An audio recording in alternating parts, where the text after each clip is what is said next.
I would love for you, Danielle, to share who you are in your own words to everyone's listening. Mm. I really don't like to label myself of who I am because people tend to put you in a certain box and characterize you. But the truth is, I'm different than what people can try to put their finger on. But my name is Daniele Johnson. I am a minister. I am a hairstylist. I am a realtor. I am an entrepreneur. And I guess that's the titles that people usually put on themselves. But my name is Daniele Johnson and I am free. I love it.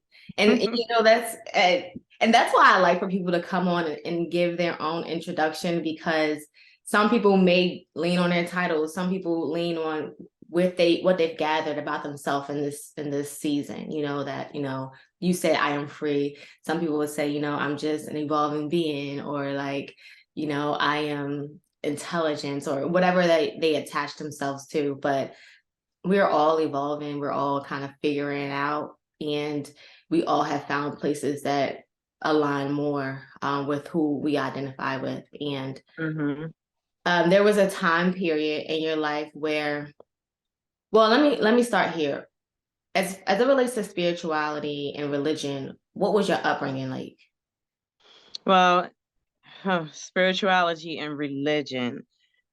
Okay, I was born and raised in a Christian community. I grew up in one particular church from birth all the way up until maybe 18 years old. And I was very, very interested in reading the Bible. That was my primary thing. I wanted to know who was God, and it wasn't something that you can just tell me. I wanted to know it for myself. So I didn't like to read books when I was young because the books that were given to me were more so storybooks, The Cat in the Hat, and all of these books, and it just didn't make sense. I'm like, this is a fairy tale. When I look outside into my real world, it doesn't look anything like this book. So this is BS that I'm getting. But as a child, you don't know the language to give to that, so you just don't read it. Yeah. So then when I was able to kind of, get to the library and read books, I didn't know what area of books to choose from. But the truth is, I love to read. Like, I'm sitting here looking at my library right now, and a lot of times I have a chair that I just sit in front of my library and just sit there and think about things and pray and meditate and just sit there, and I'm looking over the books, and then every now and then I'll grab a book and open it up and just sit there and read it. And then most of the times you turn to the page that you need, in your life at the moment. But I was very bored with life as a child. It was very unfulfilling to me because I was searching for God all my life. I am the type of person that remember being in the crib. I remember when I couldn't even sit up yet. I remember my mom bringing me home and putting me on the kitchen table. And I remember the first time I realized that that was my mom walking back and forth in the kitchen. Um, there's a lot of things. I remember my perspective of being in the crib, and if I cry when the light is shining in the window, then somebody's going to come immediately. But if I cry and the light is not shining in the window, they might see if I go back to sleep. But it took me until I got older to remember that, to realize that that's what was going on. But so I even remember some things of coming out of the womb. I just remember bright lights. So um I was very bored as a child, because I can tell you one thing that I do remember was looking in the mirror and then asking, who is that behind my eyes? And then that was at like about 5 years old. So growing up, my favorite thing to do in church was to go to Bible study or to go to children's church, which was early in the morning. But then by the time that church started and we get to the singing and the dancing, I wanted to skip past that part and get to the preacher preaching, because I'm a more words type of person, sit and study intellectual. So then about 18 years old, I was always like in class, when during the course of growing up, I was always sitting in class, asking questions that wouldn't be answered, because I would read certain things in the Bible and I would see it, take note, go and ask the question, but they weren't answered. They were more answered with theory and philosophy instead of directly answer the question that I just asked, like just go directly to it. So then when I turned 18 and about 19, I left the church because I wasn't being taught anything. I'm the type that you have to sit down and we need to study. Listening to a preacher, you know, um, speak, yeah, that was good, but I wanted to know where are you getting this from? We would like maybe take one scripture and then he would preach on that. So I left the church. I was not fulfilled. I left the Christian community. And then that's when I had came into the Israelite church. And I really liked the way that they taught the Bible. They taught it word by word, line upon line and all of that. So I was very much attracted to that. And I just thought I just found exactly what I was looking for. But I'll stop right there because you asked me what was it as a child. So all the way up Yeah, into that point. I It was was gonna let you my go. childhood was like searching for God. That's it. Why do you think that was something that you was attached to? Was it because you were in that community? Do you think that you just kind of fed off of that because that's where your family brought you? They brought you to church, or do you think that there's something a little bit more deeper as it relates to why you were so into studying God versus studying something else? Like, do you believe that if you were brought up in another environment, maybe an environment that was focused on maybe science and books and science, do you think that you would have an interest there if that was your foundation, or do you think that it was something spiritual that connected you to learning more about God when you were younger? No, I would definitely say it's something deeper. It's not definitely the way that I was raised because I went and studied everything Mm-hmm. after that. It wasn't just the Israelite church, it was everything, all to come back and say the Bible is where it is. Mm-hmm. And I tend to talk a lot to, like, I guess what they may call rebels or people who don't believe because of this certain, reason or that, because I was one of them, you Yeah. know, and it was more so I was attaching it to the people who were teaching me than attaching it to the actual book of what I was learning for myself. So once I took hold of learning for myself, then that's how I would approach everything. And that's what I was trying to do when I was young, but nobody taught me how to do that. All they teach you how to do is go to school, get good grades, do what your mom and dad say, take a shower every day, go outside and play after school, and make sure your homework is done. You Yeah. know, so just like how if I've studied something else, if you're really looking for God and you pray, God, show me the truth, then your life becomes that. Everybody has a different journey in their life. And it seems like my journey would be labeled as a journey of knowledge and wisdom, which is one of the most dangerous and I can say it's a lot of adventurous journey that you can take in life because whenever I had a question, oh, I'm going to get the answer. Now, sometimes getting the answer brought a very difficult life, and sometimes getting the answer brought an easy life. So I had to learn my relationship with God in a type of attachment in a way that when I would ask a question, that it will bring forth, a more smooth ride to get the answer to my question. Mm. So, um, at first, maybe it was that the Bible was presented to me in church. Now that's where I started, you know. But then when I look back in retrospect, no, it was definitely spiritual. It was definitely something deeper there because I can look at the course of my journey and I was looking for God. And I'm the type of person that I am not afraid to rock my foundation. I am not prideful. I'm not egoic with it. I put my ego in the right place. And I know what the ego is used for. So that thing is tamed, and I always approach things ready to rattle my foundation because I want to stand on a firm foundation. And if that thing has to be wiped from under me, I'm fine. I'll swim until we build myself another foundation, because I depend on God. And that's what I said. I want to depend on you, God, and only you, because that peace that you build between you and God, that joy, that positioning, and that surety, that certainty, and what am I looking for? That word, stability is something that nobody can take from you no matter what you go through in life. And I found that people become jealous because they can't take it from me because I'm still stable, even after, people have tried to shake or rattle me in one way or another. Yeah. So you mentioned that you wanted to learn more and you were attracted to the Israelite church because they were breaking down the Bible line by line. Go through that experience, the Israelite church. What did you learn from it? What did you like and dislike about that experience, if one of them apply?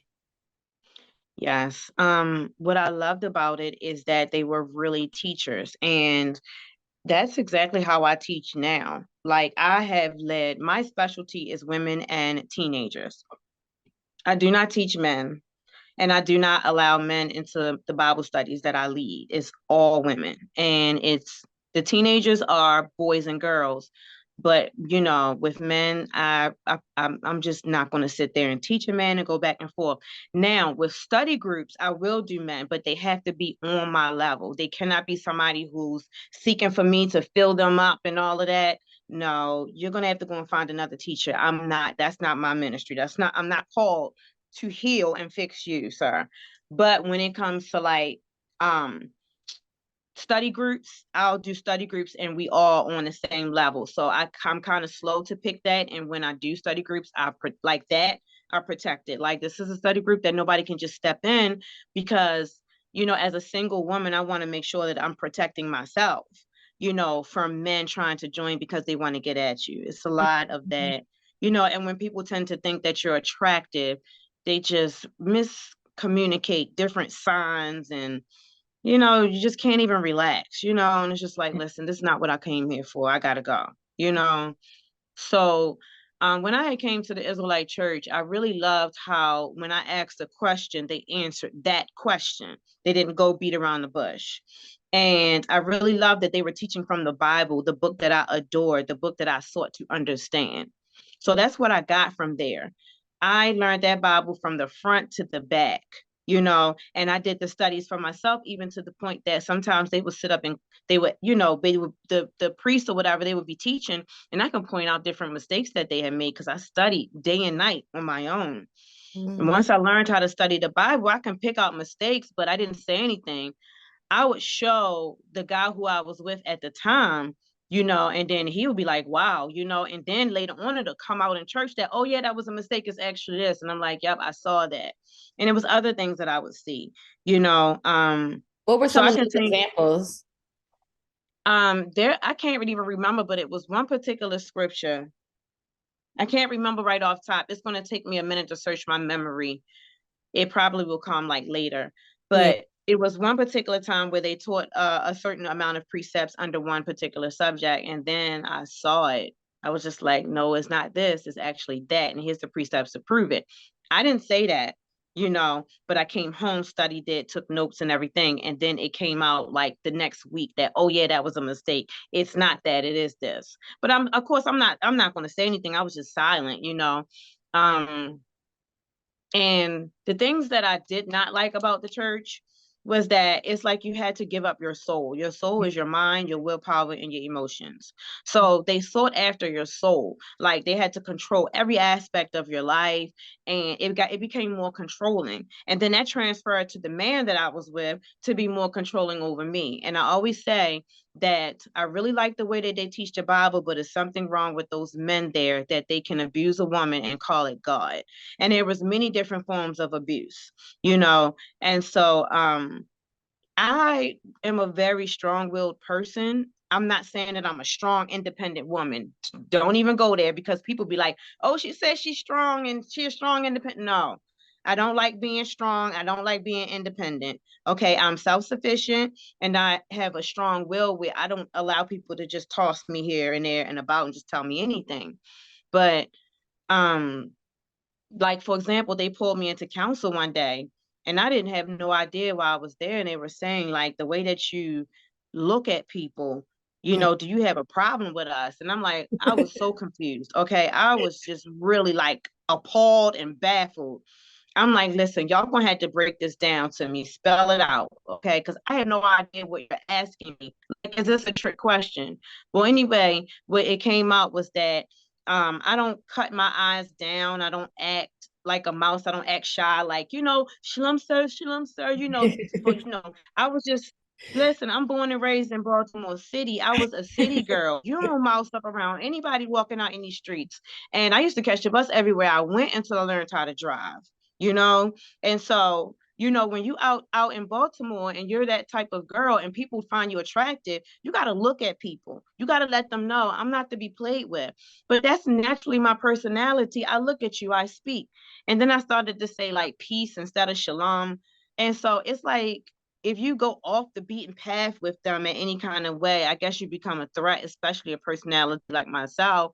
I'm a type of character where, you can't really put your finger on. Once you think one thing about me, I'll show you something else.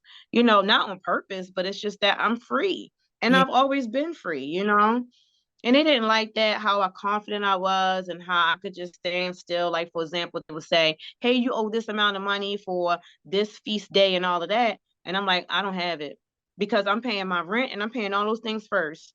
And the way how we did finances in my house, all of the money came to me. And I said where it was going to go because I'm good with money. I was better than money with money than him. So, they might tell him, yeah, you owe this. They tried to bully for money and all of that, like saying that you owe for this. I'm like, I didn't even sign up for that. What do you mean I owe that? And, he would send them to me and I'd be like, no, we don't have it. Well, can you borrow it? No. Well, Mm. can you get it from? No.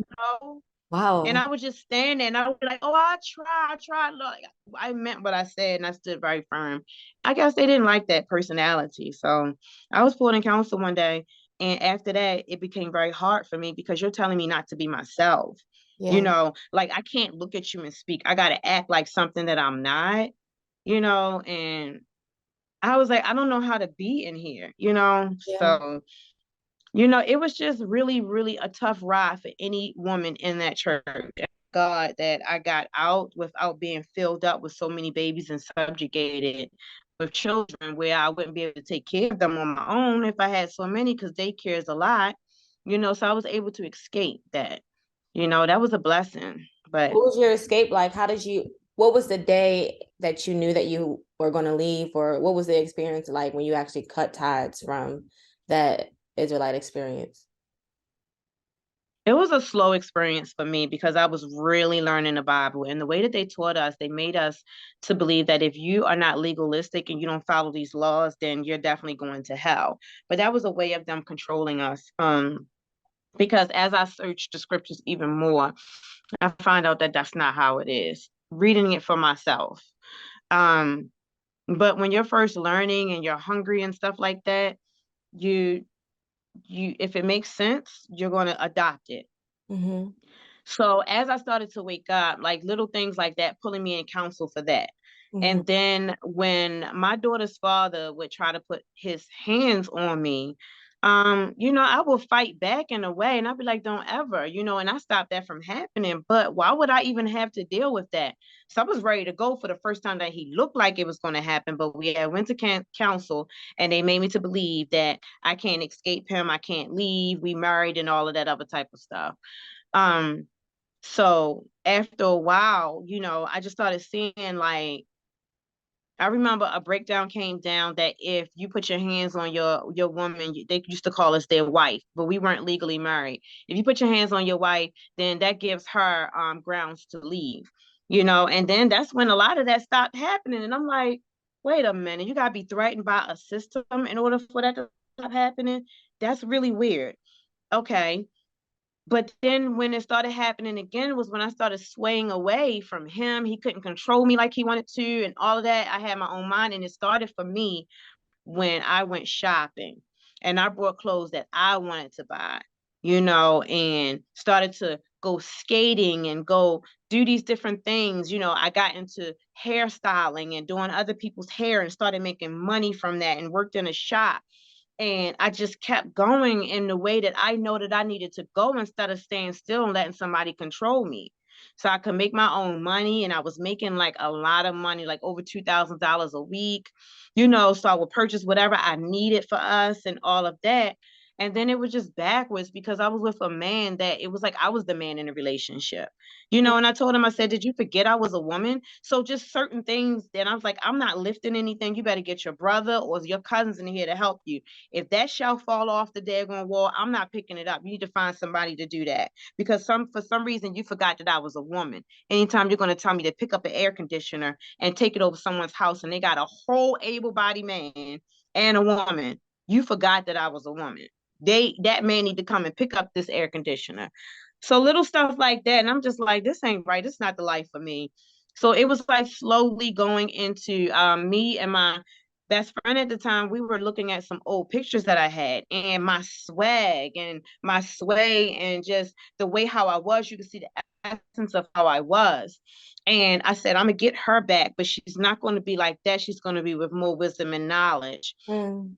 because that church just wrung you like an orange, squeezed all the juice out of you. And then when you couldn't be squeezed anymore, that's the product that you had. So I noticed women would come in and they would have this feminine beauty about them. They would just, do their hair and wear their clothes, and they just look like a woman. And then after being in there for a while, they were dragged. They didn't even know how to walk anymore. The women became stiff. When a woman walks, just her feminine body causes her to walk a certain way. And I noticed that women would lose that because, like for example, I was always stopped at the door because of something I had on. And when I tell you I would have on long dresses and everything, and what the man that I was with, what he would say is, oh, they're attracted to you. That's why they keep doing that. What do they want you to wear? What, a sheet? And so it got to a point that I really had to dress really it was a drag. Like, oh, I don't even like this, but this is how I'm gonna get in the church. Until the order came down, you can't tell a woman how to dress and all that. So then we were free to express ourselves. So I started wearing my necklaces and all of that type of stuff. I guess that makes me, more attractive to someone. And then it was like they couldn't turn me away. So I saw exactly they were turning me away because I was true to, I don't know, they found me attractive because obviously when I looked at my clothes, I came home crying one day. And I was like, do it look like I'm wearing something wrong? Nothing. Nothing was wrong. So little stuff like that was happening. And then when I went to go report that, my the man I was with was putting his hands on me and I'm leaving. And they suggested that I stay and that I have to go back. And then he said, if I let you get away from him, what do you think all these other women in the church gonna do? I let you get away from him and y'all come to church and y'all not married, y'all single. What do you think these other women, they gonna want to get away from their husbands? I was like, are their husbands abusing them? Or trying to put their hand, fight them and stuff, fight on them. I'm a woman. I don't, first of all, I don't fight. Second of all, what do I look like fighting a man? You Yeah. know? So after that, I was just done. I was just like, obviously, this is not the right place because nothing should make you feel like this. And Yeah. I was just waiting to die. I Mm. just didn't even want to live anymore. So, and my daughter, she was real young, and I said, okay, I got this other life, so it's not time for me to die. So I gotta live. I gotta figure this out. And I had to come up out of there because they allow a lot of things that you should not allow. And it's just really for the benefit of man. It's very misogynistic. It was a cult. Why do you think you had that feeling of wanting to die? Was it just everything together, or was it something significant that made you feel that way? Or can you even revisit that for a little bit of what made that feeling come about because of that Israelite experience? It was the sadness, the perpetual sadness day to day, waking up and going to sleep and like feeling like there was no escape, miserable in this relationship, miserable going to church. It just became so daunting where you could not be your creative self. Yeah. I sacrificed going to college where I was supposed to be a doctorate in psychology, Mm. which is what my daughter is doing now, Yeah. so she's just like me in that way. But um It's just kind of you just stripped you. lose yourself, you lose yourself because there are so many laws and regulations, and they just try to control everything, even in your bed, how you have sex with in your relationship and things like that. And it's just like, what? And Yeah. then that's when I said, I'm not having no more children because it doesn't make sense that we're having all of these children back to back. I've just came across a sister who is pregnant with her third child currently and doesn't have a coat. So all of the friends had to come together and get her a coat. But she has a whole able-bodied man who has two wives and staying and knocking her up under her mother's roof. How does that make sense? And she's still popping babies out. That stuff makes you go crazy. So Mm. why would I sit here and want to have another child that you can financially pay for it? If I have another child and I'm having children back to back, I'm going to have to be treated because that's where I'm putting in with my body changing and all of that. So you have money for a massage or for a chiropractor for me and to make sure that I go to a holistic doctor and have everything that we need? Or am I still going to have to work like a man and be a woman? You can't help me carry this baby. You can't help me push this baby out and go through the hormonal changes and all of that and nurse this child. So why is it that I got to be a man too and work and do all of that type of stuff? I said, this is not good. Yeah. This is not good. Then when he put his hands on me, I was like, out, I was like, oh no, we're not doing this. And Right. he did it, again towards the end. So I forgot what was your question. You were No, you saying, oh, did I answer it? yeah, yeah. The perfect perpetual, I'm gonna say that wrong. The perpetual sadness. And then Yeah. you kind of went into a little bit of those examples. So how did you get yourself out of that? I think that's probably most substantial. When you felt like you wanted to die, I know that you talked about your daughter, another life you had to take care of. Was there anything beyond that that helped you kind of build that ladder back towards yourself? Yeah, it was prayer. Even now to this day, if there's something that I feel like I'm caught up in and I can't understand, I always say when confusion is on board, that means the enemy, Satan, is on deck. And I start to pray. Even now, I pray, Lord God, break the spell. Whatever it is that I'm under that I can't see clearly, break the spell so I can see my way clearly and show me the way out. And that's one of the prayers that I said. Then I said, God, I don't know what's going on, but get me out. Whatever this is, I don't know what it is. I don't know whether I need to come out of this sadness. I don't know if I need to come out of this depression. Do I need to come out of this relationship? Do I need to come out of this church? What is it? But I felt like the church was true because that was my whole life, was searching for God. That's all I wanted, was to please God. But then I saw, oh, we're pleasing these men. Is God really pleased with this? Is Mm. God pleased with the way this man is treating me? Is God pleased with the way how they told me to go back to him? So I was just like, okay, something is wrong again, you know, and God showed me help. I would just say, sometimes I just could say, God, help me. And that's when things started moving like little at a time. I started going to different healing practices and stuff like that. And that started to clarify. And it started to, like, I'm supposed to like just take off and go live my life. And with him, he was a different path. I don't know where he's going, but his path and my path was different. So if I went off, it was just like, no, you got to come back down here and go this way. And that right there is hell to me because that's not my path. You use prayer in order to kind of lift you back up and help remove that confusion that you were going through. And Mm-hmm. then there's a moment where you're outside of the Israelite church.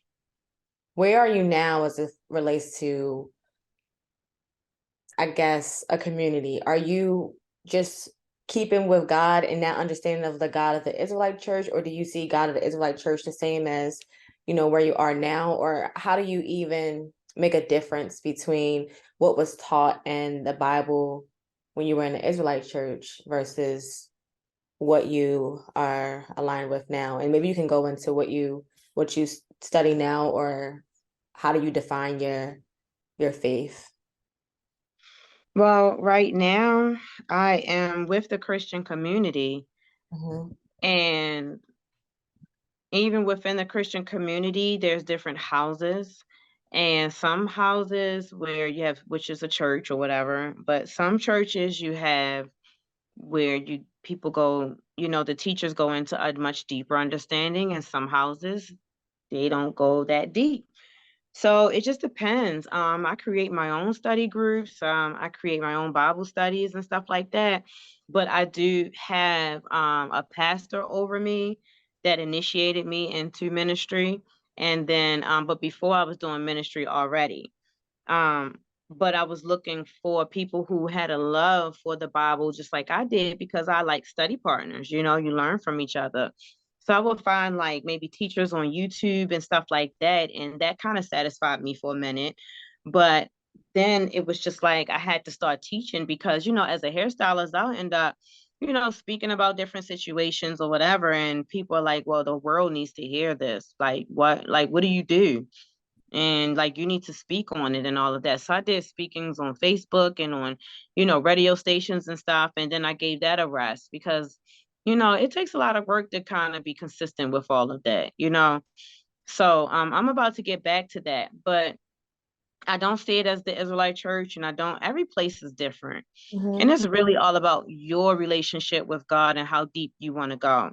And it looks like I wanted to go really deep to where I wanted to know this Bible from front to back.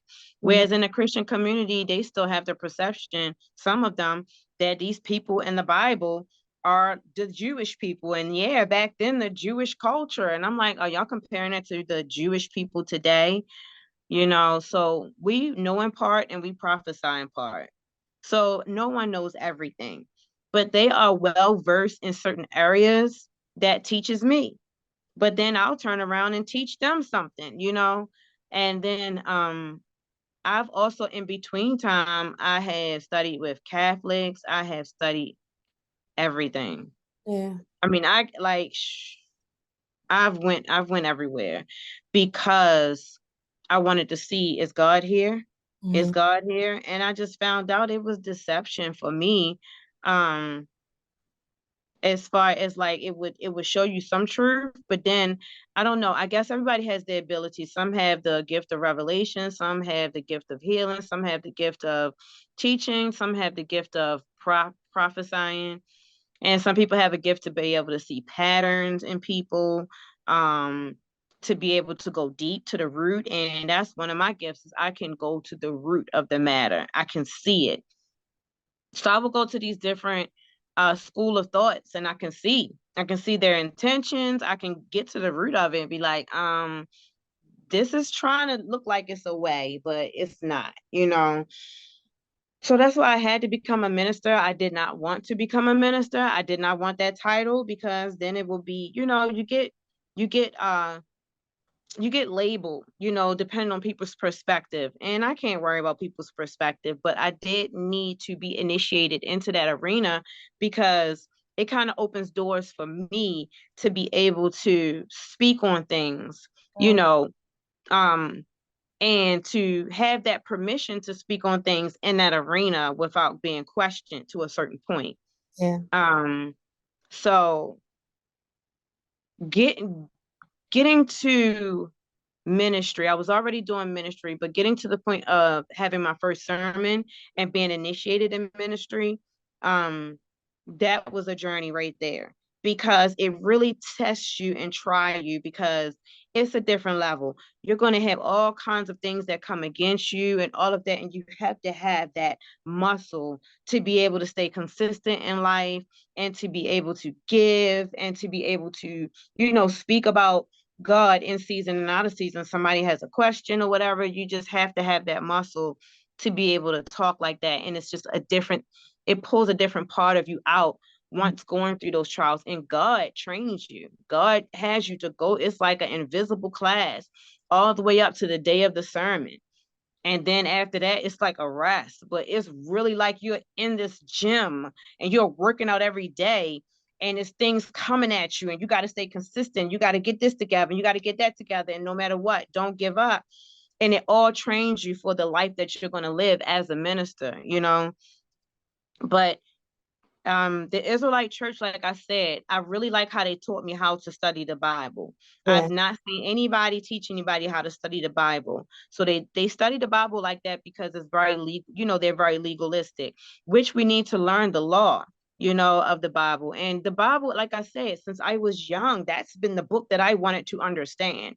Yeah. And I don't know if I have a whole library of books. So I'm a reader. I like books and I will collect books. I might go ahead on and listen to an audio book and finish it that way. But I'm gonna turn around and buy the hard copy to put on my shelf because I believe it's for generations. You Yeah. know, my daughter or my grandkids will one day look and that one of those books will help them in life.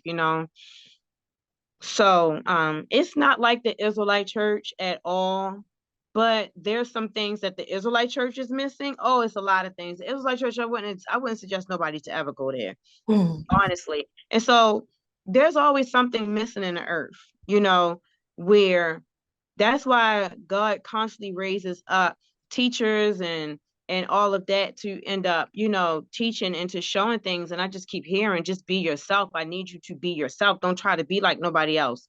And I'm really different. I'm a really different type of teacher. I don't hoop and holler. I do not like preaching. I do not like to stand up there and preach. I just like to get into Bible study groups and And teach like that. That's my niche. I don't holler and scream. I like to talk, and I like to share ideas where we all come together and say, hey, let's figure this out. But if someone says something that's kind of, like, oh no, I believe this and that, then I'm like, okay, let me show you why I believe that to be true or not true. And I'll show them from precepts in the Bible. And that's okay, why a lot of people like to talk to me, because I don't ramble. I'll go to the Bible and show you scriptures. yeah. And then it'd be another scripture, another scripture, another scripture, because I love how I learned how to study the Bible that way. Yeah, I You definitely know, would agree with that. Just that understanding of the Bible, I had that same desire. Like I feel very similar as I was a child. The questions that you have when you actually look at the Bible, when they're not answered, you want to get the answer. And I guess the Israelite journey just seems like part of the path because although it doesn't feel, I mean, people have different experiences, from the Israelite church, but just speaking on my path, it's like you understand the structure of how to learn with the Bible and just how to go about things and things that just aren't presented in your I always say the regular church because it's just, what I've been brought up into. They just mm-hmm. position those type of conversations. And for me, it was a lot of things where it's like, well, why is this in the Bible? What does that mean today? And how do I interact with people today? And just being able to identify who they are in the world was helpful just to make the Bible seem more alive. I also would say that by leaving the Israelite church, I noticed that there's so much that you do learn from there that there's this moment of determining if this is what I keep from there and if this is what I keep with them. Were there any contradictions that you had to sit with as you left the Israelite church and went back into, Christianity or around Christian communities that you wasn't sure if you would keep or you would leave with the Israelites? Or do you find Everything was a contradictions at all? Do you find contradictions in the Bible at all that you are still exploring or getting to understand? Okay, so when I first left the church, everything was a contradiction. I did not open that Bible for 3 years because every time I opened the Bible, I would hear them hollering in their tone. And I had to get that out because that was so abusive to me. Like I said, they had a lot of abuse in that situation, and they would like find a way to abuse a woman and call it God, even subjugating a woman with baby after baby after baby after baby and more babies. And it's like, you're not doing anything to help her with her body and, her nutrition and stuff like that. Like, when a woman is birthing babies like that, she needs care in a certain way. And so like the whole everything was a contradiction. I did not, like I said, I didn't read the Bible for 3 years, and then after that I picked that Bible up and I said, let's go naturally with what you want to do, Danielle. And the truth will come out, because I always prayed to God, I want to know the truth. And so as I started reading the Bible again, as long as I didn't hear the echo of their voices, then I was okay. I started to read, so I kind of had to purge all of them out of me to get back to it and read it for myself. And as far as contradictions, a contradiction is just nothing but an imbalance. The way how I look at the Bible, it is alive. People use it for witchcraft. The Israelite Church use it for witchcraft.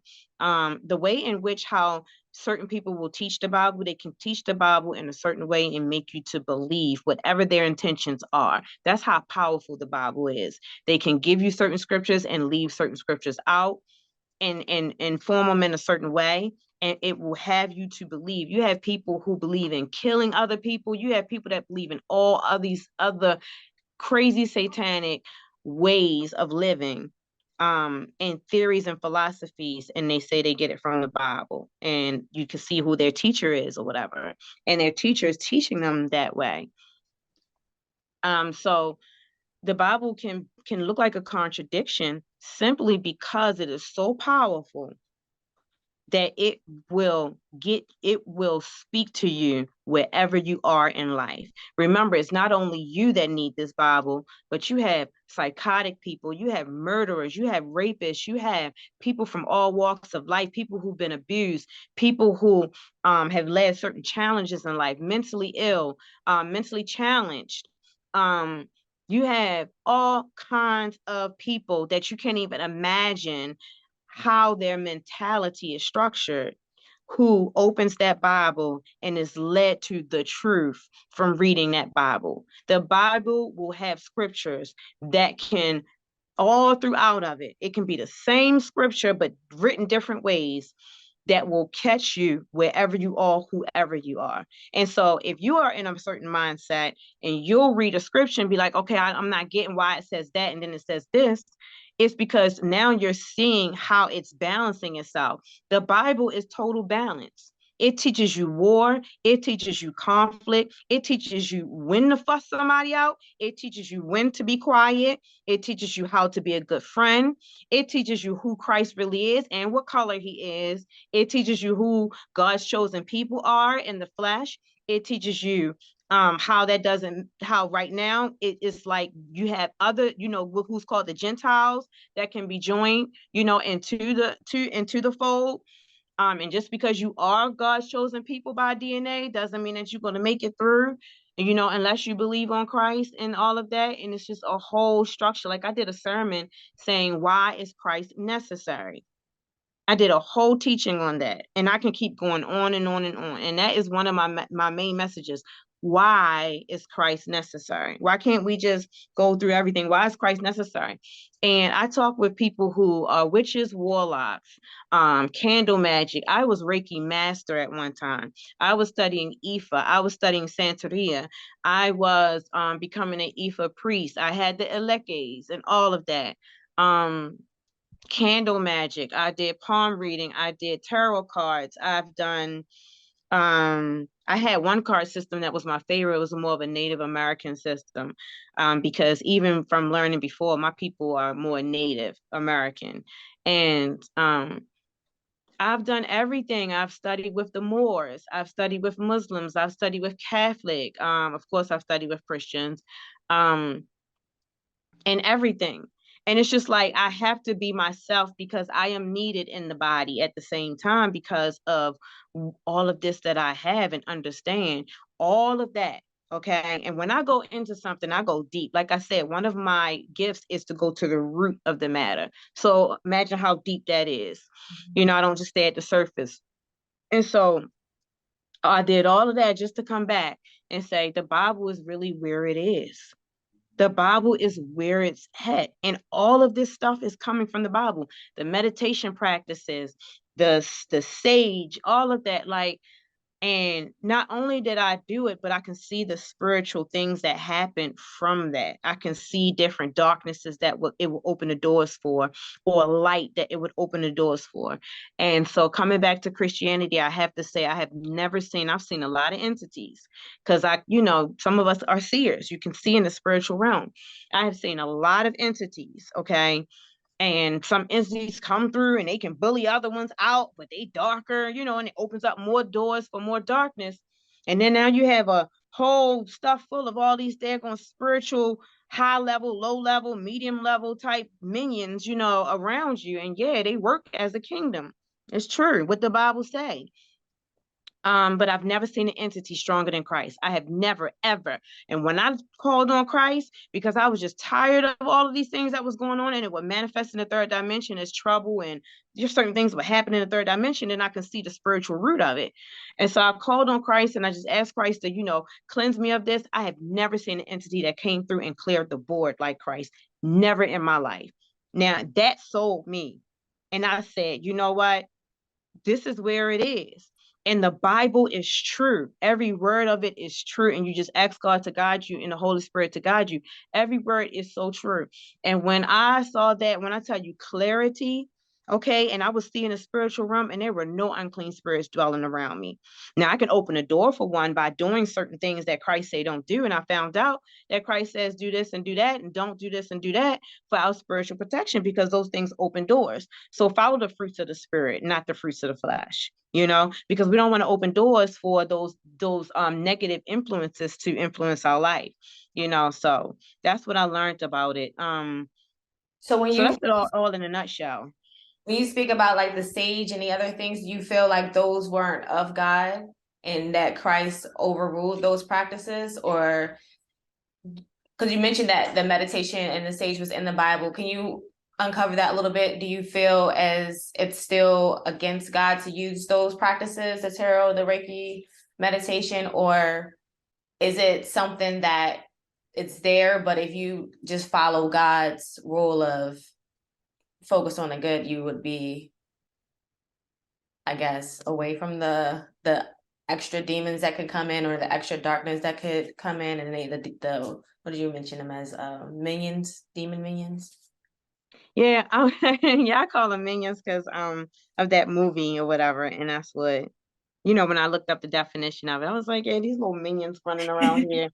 Because he that is in me is greater than he is in the world. So I'm not afraid of when I see, people having different altars and stuff. Sometimes people who are more practical in life, they be like, oh my God, she's a witch, stay away from her. I'm like, and then they, like, I was like, they don't even know I was a witch. You know what I'm saying? Not a witch in a way of like, ooh, but what they would label as a witch, like I would try to manipulate the elements to go my way, and what I wanted them to do. And I wasn't dark about it or mean or negative about it, but it's all darkness because even the scripture says Satan comes as the angel of light, and so does his ministers. They appear as the angel of light. And there's a way unto man that seems right, but the end thereof is death, and also the other scriptures that talk about how we should not have no divinations, and even how Paul cast out that spirit of divination from out of that girl. So you can have those psychic abilities. Gifts are given without repentance. And so you can have those psychic abilities and all of that because it's a natural gift within you. Now, you can have it used by Satan or you can have it used by God. There's no in between, and anywhere in between is going to be used by Satan, because God is sure he does not change, and so just from understanding that, for example, lighting the sage and all of that, I don't think that it opens doors for negativity.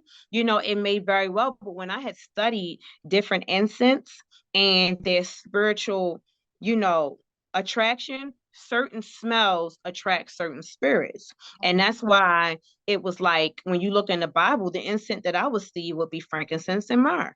So when I burn frankincense and myrrh, and I like, especially when you move into a new place or someone has left some negative energy behind, everything gotta go. And then you just pray unto God to fill the space, and it's just when I saw it and when I see the frankincense and myrrh, it's like it really does clear a space, whereas the other ways of cleansing with other smells, they have different purposes, but it doesn't clear everything as strong as frankincense and myrrh does. Even some smells actually opens up things to even invite dark spirits. So it was like one of them that was called Dragon's Blood. It smelled good, but I did not like the energy of the place after burning that. And I'm like, what is it here? What am I seeing? um Different practices like drawing and Reiki and stuff like that. I became Reiki master, so I could actually put my hands on someone and start to heal them. My hands even still get hot till today, but come to find out, that's healing ability. Like even now, if I my hands will become hot, and some people's lives are saved just because that. But I'm very quiet about it. When you're a spiritual healer, it's a very silent and secretive job. It's between you and God. You know what I'm saying? And then people will send God your way. Sometimes you lay hands on, sometimes even a hug changes their life. And sometimes I'm told, back up, don't touch this person, don't hug them, or they'll get attached to my hug, or the words that you speak. Okay, so Reiki, you can pull the energy out of your mouth, your eyes by looking at someone, your breath by blowing, your hands by touching. You have different portals in your body. Our throat chakra opens up and you can speak well. So obviously my throat is open and flowing because I speak easily, but I couldn't always speak English just easy. I would have a feeling and didn't know how to speak it, so it was all tangled up right there. But your heart energy has to flow, and your base and going on up to your willpower, your creative power, then your willpower, your primary creative power, then your willpower, then your heart is creative of all, then you go up, and so all of those things have to roll smoothly. But what I saw in the scriptures is that it's about following what God tell you to do, and it gets those things rolling without you even having to go through a craft like Reiki or something like that. But once you achieve it, you keep it. You know what I'm saying? And every now and then our heart gets off because we get hurt or pain, and you go back to Christ, read those scriptures, and he gets your heart rolling and strong like it's supposed to be. And that's that energy system. Same thing with talking. I even went through a time where I couldn't speak. I could not talk at all. Like when you told me a year ago, to do this interview before September, a year ago, I couldn't do this because I couldn't talk. It wouldn't roll because I guess for some reason this was closed off. But once I, did what Christ was telling me to do in that order, I enter into the kingdom, not by way of a thief, but by the righteous way, because all other ways is like thievery, if you're doing it without Christ, and you're not really entering in. It's like Satan as if it was the angel of light. So when I say all of these things in the scriptures, it's not in the scriptures like Reiki. It's not called Reiki. It's not in the scriptures like, oh, psychic. It's not called psychic. It's called prophetic. It's called prophetic. Other like the healing touch and stuff like that.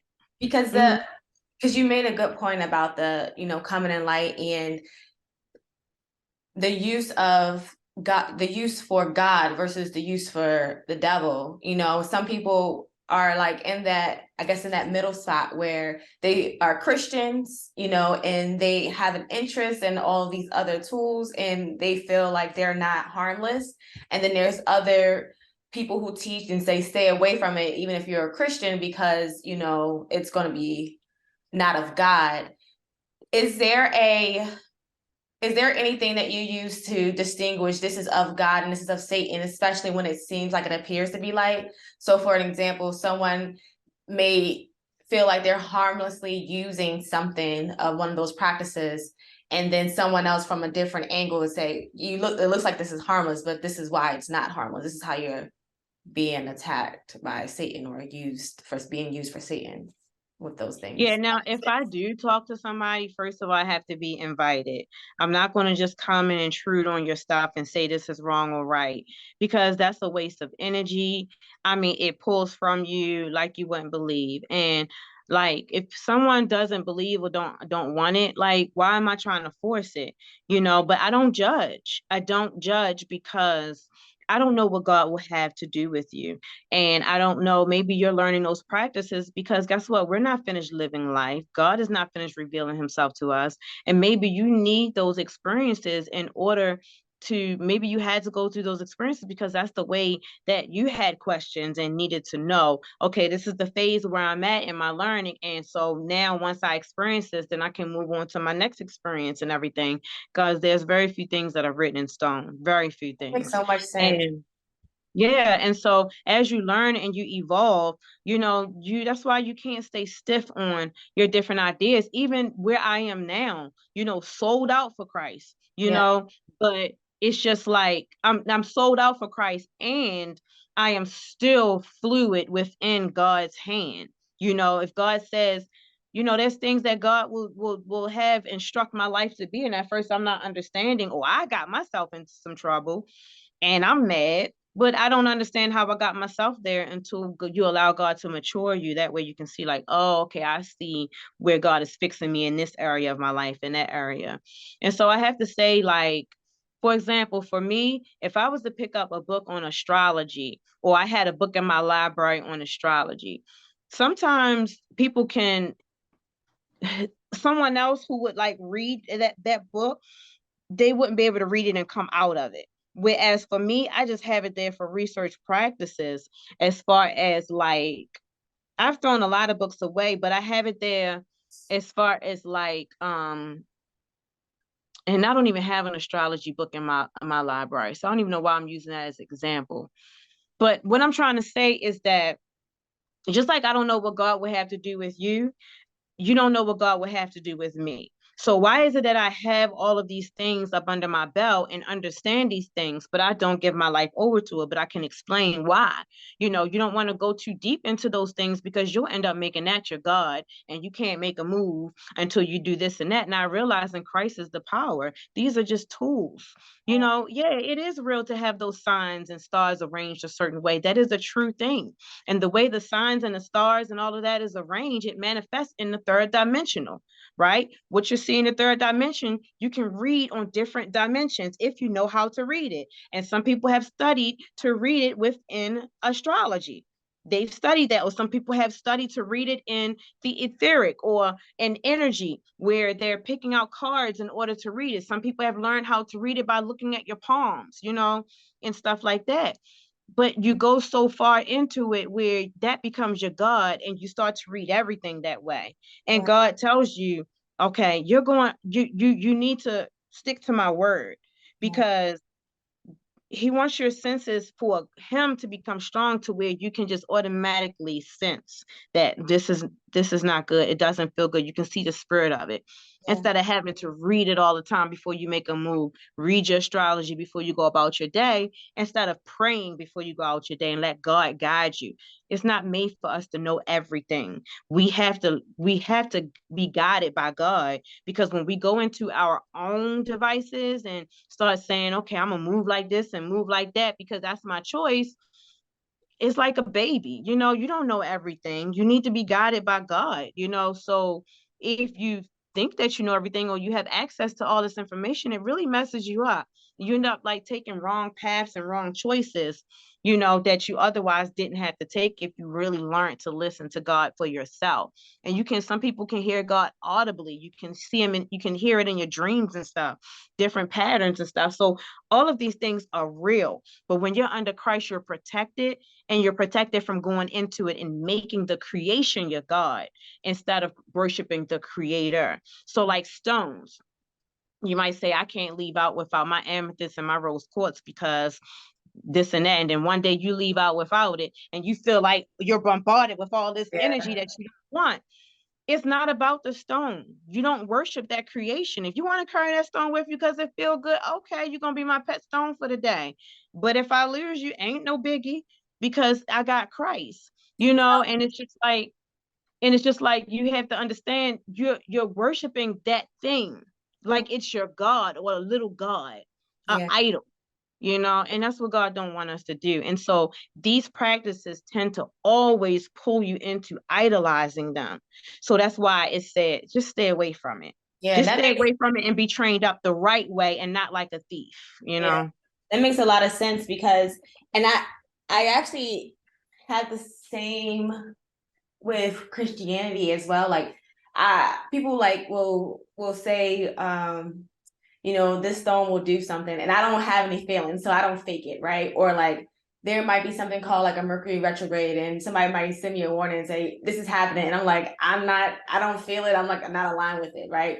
But I remember it being that way even when I would be at church and it would be a community like kind of hitting people on the head or doing the oil, and it came to me, I didn't fall. Like I just feel like some of those things where it's idle or they're teaching you to idolize it. I've always kind of been in this space where I'm interested in it and I'm interested in why that feels that way, but I only resonate with what I resonate. And when it comes to like Christianity and God, that journey of being raised in a church, I now see the beauty and power of that in my adult years and like just being able to come circle back around there. And I also understand how God is in everything. Like God is in those things where people are like judging and saying like, oh, don't do that. But it's like because and when I think about God, I still I'm at a place where I don't have like I stay away from the image because I just don't Mhm. have a true like I can't truly feel an image. Everything is a feeling with me. It's all words, thoughts. relationships, conversations where I experienced God. But when you mentioned earlier, God's true color and just the relationship with God, I would love for you to kind of share, is the color important to you as it relates to relationship and just how we see color being defined in our world now and how it's divisive? And I'm not saying that because I believe God is clear. I'm only having this question because even when I close my eyes, I'm going back to the storybooks from when I was young and how God is a big Hercules type man in the sky with white hair, and how that has like been in my head over and over again. And even the idea of like a guy that looks like me or my grandpa is just not what I see. So now I don't even think I focus on anything but just the relationships and feelings and the energy of God versus God being an entity, or even Christ. Like, I was doing some studying of like, Christ being on earth and then the people he healed and those descendants, like where are they today, to kind of keep telling that story. Like I'm kind of like still in that very surface level when it relates to like the external, like can this be made sense? Because I am very analytical still, which is probably that attraction to the Israelite church, is being able to break things down. And I'm right now just led by the feeling versus the sight. But my question is going to how you see God when it comes to color and that relationship and Christ himself being on earth, and why that might matter to you, if it does. Yeah, it does. And I would say being analytical, the Israelite church didn't do anything to me than what was already in me. So if I was analytical afterwards, that means I was analytical before then. You were too. Yeah. That's why you paid attention to what they were saying, because you like to analyze it. You want to break it down. You write books, so it's just like they didn't really do anything that was already in you. They just tried to possess your soul. And I always say, no matter where you go, don't possess your own soul. Even the Bible says, possess ye your own soul. And your soul is your mind, your willpower, and your emotions. You're supposed to possess that. And nobody is supposed to be able to manipulate that to go this way or that way. You don't give nobody your life. Okay. You give your life to Christ. That's it. Because he paid for your life. But anybody else, you don't give them your life. You make sure you keep yourself while you're learning from wherever you're learning from. And I think color does matter because it changes the perception. Because if it did matter, why did they change the image of Christ and all of that into a white man when the truth is the truth? I think the truth is the truth on, well, not I think, but I know the truth is the truth on all levels. So if we're going to talk about the truth in the spiritual realm, we can talk about the truth in the physical, because guess what? I look down and I see my feet still touching the ground. Okay. So I have to take care of this physical material world just as much as I have to take care of my spiritual health and my mental health and my emotional health. I have to take care of my physical health, and that includes making money, that includes making sure I eat well, that includes making sure that I put lotion on my skin according to a Black girl's skin, and taking care of my hair according to woolly hair. I cannot take care of my hair the way how a white person would take care of their hair. That's the truth. The truth is in all layers, all levels. So what about the truth of if somebody in the future said, oh, Danny, this is the image, and they had a white girl with hair curly, like how your locks are curling right now with blonde hair. And you'd be like, that's not me. And so it's so important that, because I could say that America's best kept secret is that the Bible is our history. That's our history. We have a holy history. And they try to keep that away because it's going to empower us. Having a white Christ sure did empower them, didn't it? So why not tell the truth? Just because they change it and we're going to change it back to the truth doesn't mean that we're changing things and we should be guilty of that. No, it matters, because tell the truth. It's simply as that. So what Like, it matters because you just need to tell the truth. And then as you mature, you'll find out that even a white person and all that, they can be joined into the vine and all of that and be saved and all of that. He that endureth until the end is saved. So it's open up for everybody, whoever will, you know. But when you want to go into the third dimensional DNA of it, tell the truth there too, you know. So with because white people are in leadership as it relates to churches, and when I think about the difference between going to a heavy Black church versus maybe a more diverse church, it's just like a different experience. Do you have a preference as it relates to like the Christian community that you're around? Do you prefer to be around just people identified as Black, or are you open to God's people being all colors? I'm open to God's people being all colors. When you want to go to the history of it, then yeah, first God's people were a certain tribe, but even they didn't do well. Christ had to come back, come and, clear the board and show us how to really do this thing. And there's a matrix, like if I have to walk from one end to the other end, I have to put one foot in front of the other in this matrix that we're in. That's the law of the matrix. If you want to come into this physical body, you have to be born through a woman and have a physical body. And so I'm open to all people, you know, um, as long as you believe on the blood of Christ, and to believe on that, it's a whole breakdown. I can break all of that down too, precept upon precept, you know.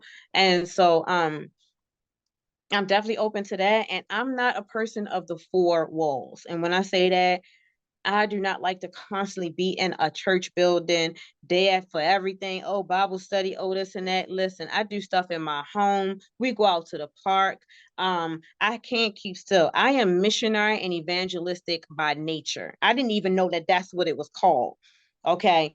People had to watch my actions and be like, oh, this is who she is. Oh, okay. That's what that's called. Okay. All right. Well, I guess whatever. I'm me. That's why I say I'm free, because I'm free to do what it is that Christ will have me to do, that God will have me to do in his will, but people don't know exactly what God will have to do with you. That's why you possess your own soul in all places. Sometimes searching for the right home is all about connecting with the right person. If you connect with Daniele Johnson, search for her on Facebook, Instagram, and visit her website to learn more about homes available in Maryland.